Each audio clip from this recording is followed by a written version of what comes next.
Yeah, hello. Panties, I have to say my name? You can say your name? Yeah. Oh, I'm Anne. Anne Delphine. I used to be Uzi. I used to be a Shaw. I used to be an Oliver. Well, I'm still an Oliver. Yeah. Anyway, I'm a grandma, great grandma. I want to tell you about my own grandma, my Nocum. That grandma, my Nocum. She was a Wonder Woman who had knowledge of so many things. She was a midwife.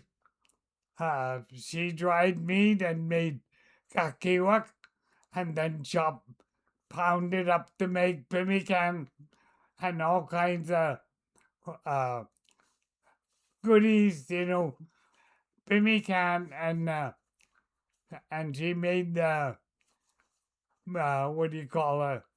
Moose meat. She put moose meat or deer meat, whatever kind of meat she found, and made them into a real delicious kikway tamise, okay?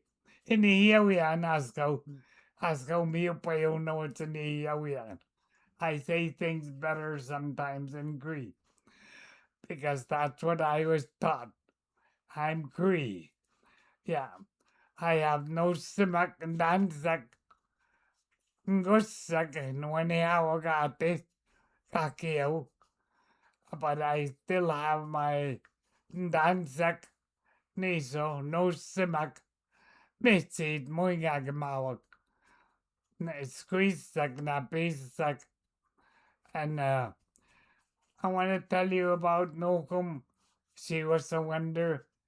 She was a grandma of over. Don't ask me how many, because she was a midwife. She looked after most of them. I know she delivered me and my two sisters and my cousins. My uncle Joe had over a dozen children.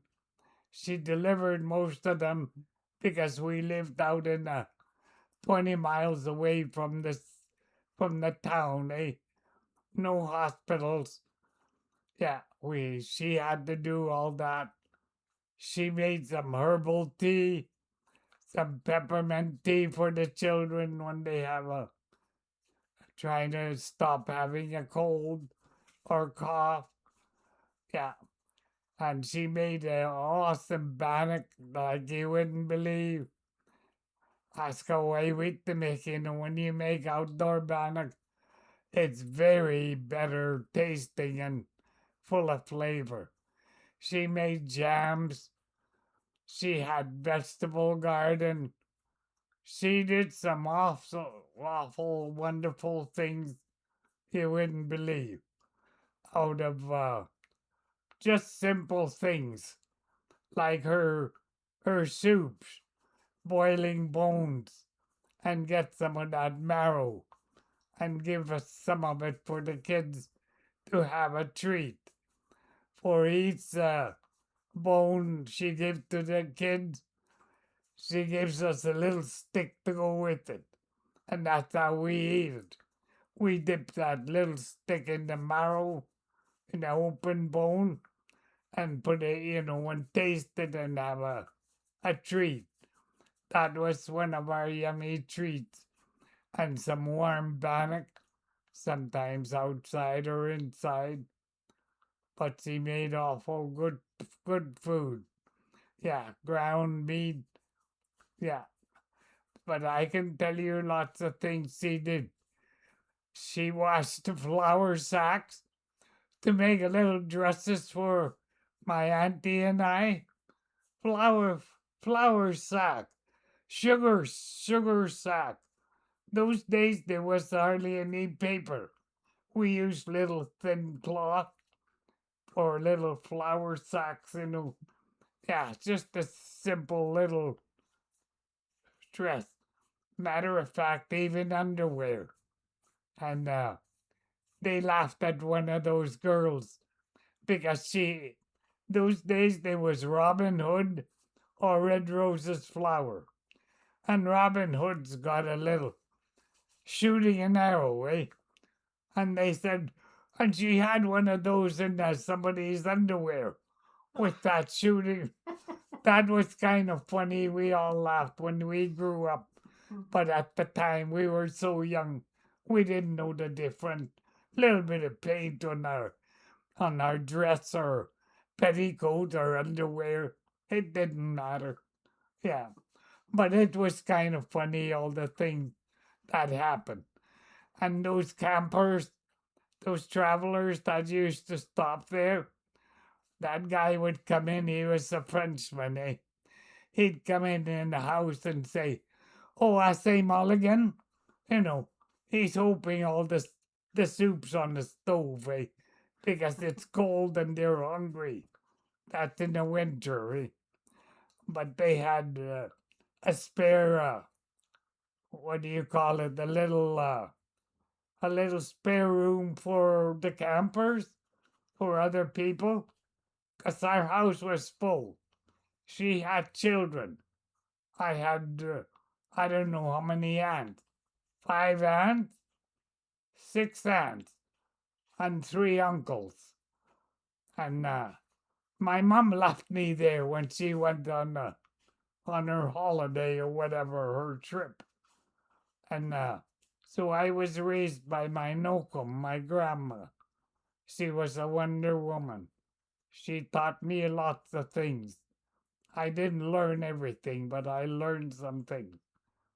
How to how watch her tan the hide, you know, and bucking, how to what do you call do the shed, uh, shed the hair, the skin, scrape the skin, and let it dry, and then she soak it overnight, and next day she'll scrape it, and that's part of her beginning of Bucky and I hide. And we helped her. We were just little, 5 or 6 years old. We weren't much, but we were always there and help her when she needed us. We go feed the dogs or the cat or whatever, and help the little ones maybe put on their moccasin or their slipper or whatever. And she learned to. After the hide is dry, she'll smoke it and let it dry a little more and oil it. And then she'll smoke it some more. And then she'll soften it. And she had, what do you call it? Uh, what do you call when she did the pounding?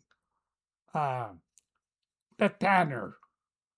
The tanner was made out of a blade, and the other one, the soft for the skin, it was made out of a bone, an animal bone, and that's how you scrape the hide, eh? But she did all that, but she had help. My aunties were getting older and they were helping. We were just children and learning. But after she tanned the hide or get it soft, she'll take the outside part, cut it thin.